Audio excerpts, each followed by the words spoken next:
구독자 여러분 안녕하십니까? 오늘 시간에는 암성 통증보다 강한 대상포진 신경통 오지 않으려면 이걸 꼭 아셔야 합니다 라는 제목으로 말씀드리겠습니다.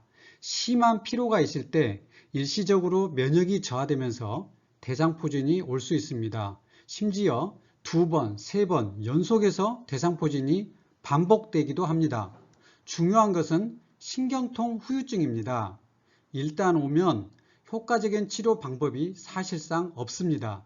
또한 통증이 대체로 강하고 수십 년간 지속되기도 하기 때문에 신경통 합병증 예방이 정말 중요합니다. 오늘 대상포진 신경통을 최소화하고 예방할 수 있는 저의 치료 방법을 말씀드리겠습니다. 대상포진 바이러스는 수두바이러스와 같은 동일한 바이러스입니다.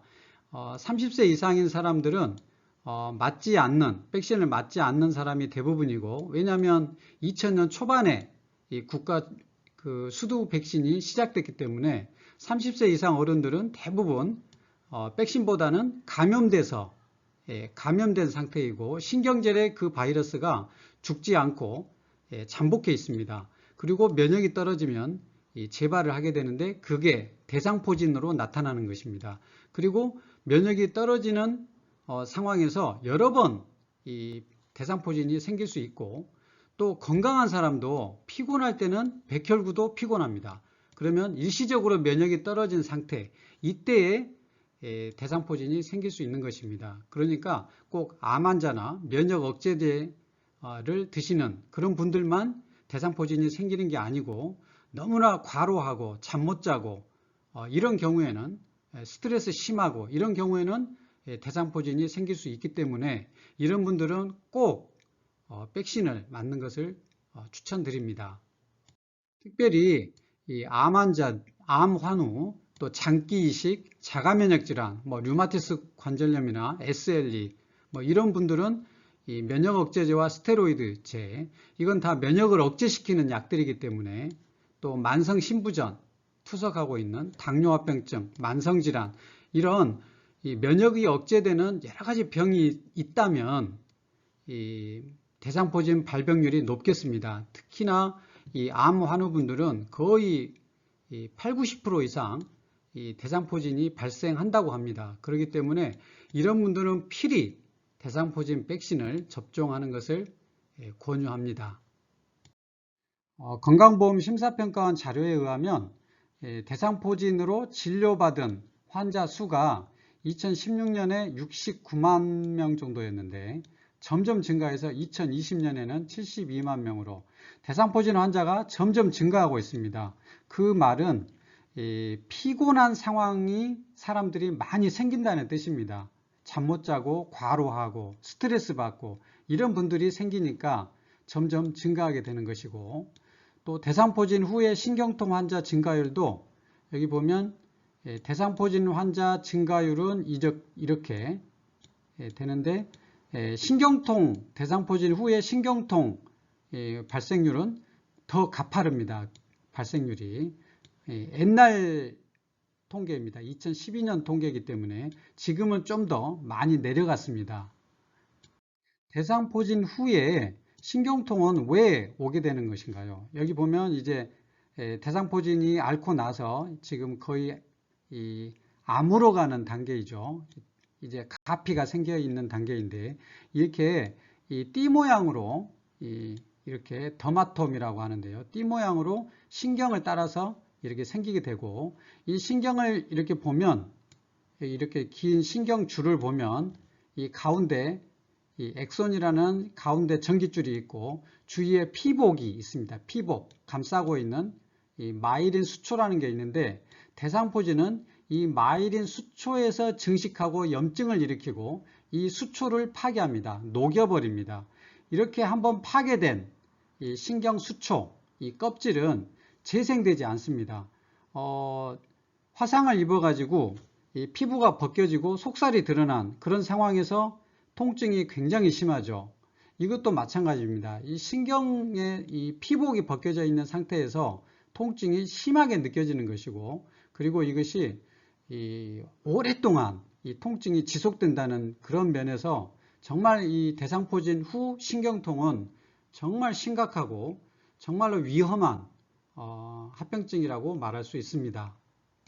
대상포진으로 병원에 오시면은 표준 치료를 합니다. 치료를 빨리 하면 빨리 할수록 그 신경통 합병증이 적어지니까 혹시 피부에 수포가 생기면서 약간 따끔거리면서 약간 화끈거리면서 약간 가렵기도 하고 이런 증상이 있으면 지체 없이 병원에 가셔야 됩니다. 뭔 일 보시고 하루 이틀 있다 가시면은 신경통 생기는 확률이 굉장히 올라가 버리기 때문에 치료를 빨리 하셔야 됩니다.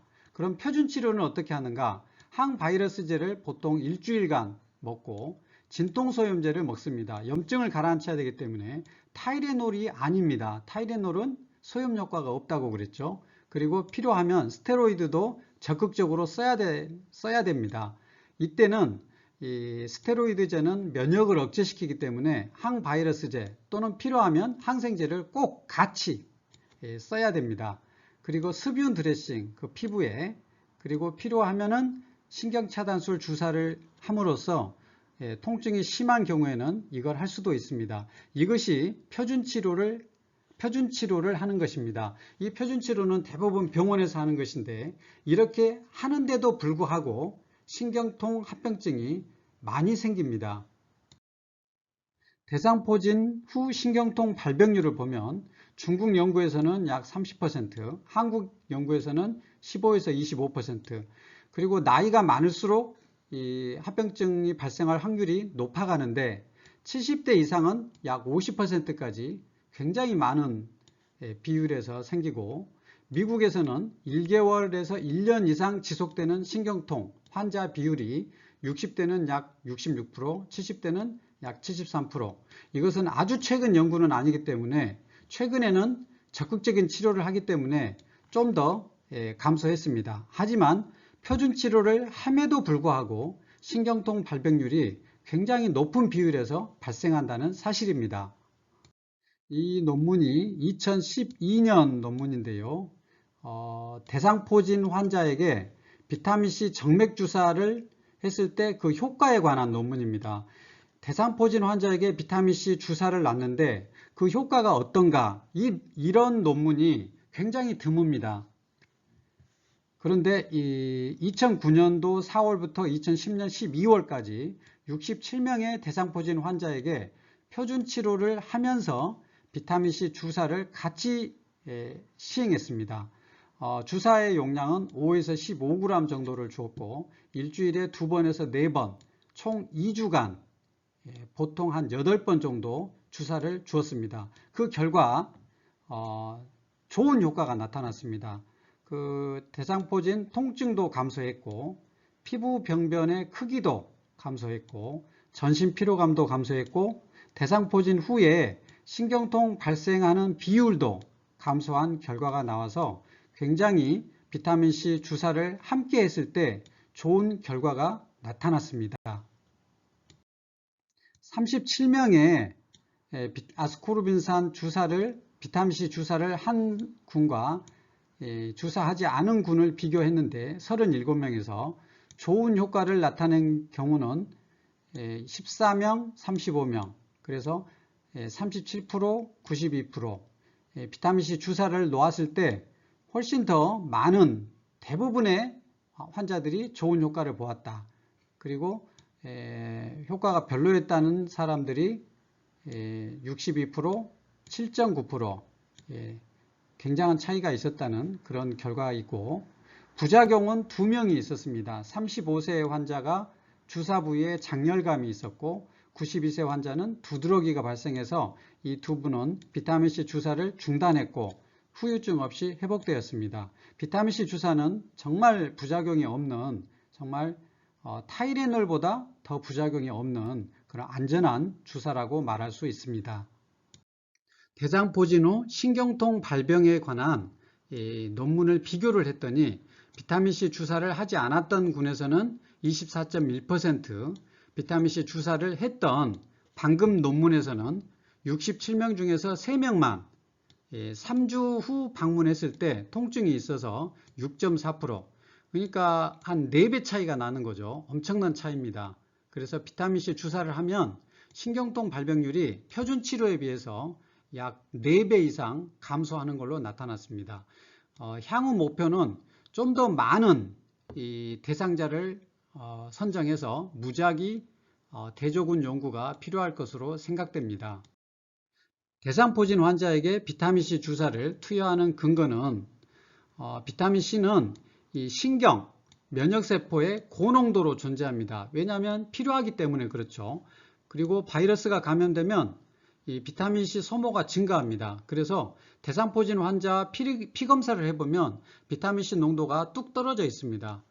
이렇게 결핍된 상태에서는 그 피부 수포의 크기도 커지고 신경통이 발생하는 빈도도 커지게 되는 것입니다. 표준 치료를 하더라도. 그래서 경구투여를 비타민C 경구투여를 하면 혈중 농도가 0.02mm몰 이하가 나오고 비타민C 치료를 효과를 내기 위해서 그 농도가 0.2mm몰 이상이 돼야 되는데 이 농도는 주사로만 가능하게 되겠습니다. 그래서 주사 치료가 필요하다는 결과입니다. 저는 대상포진 환자가 오면 표준 치료를 하면서 이렇게 치료합니다.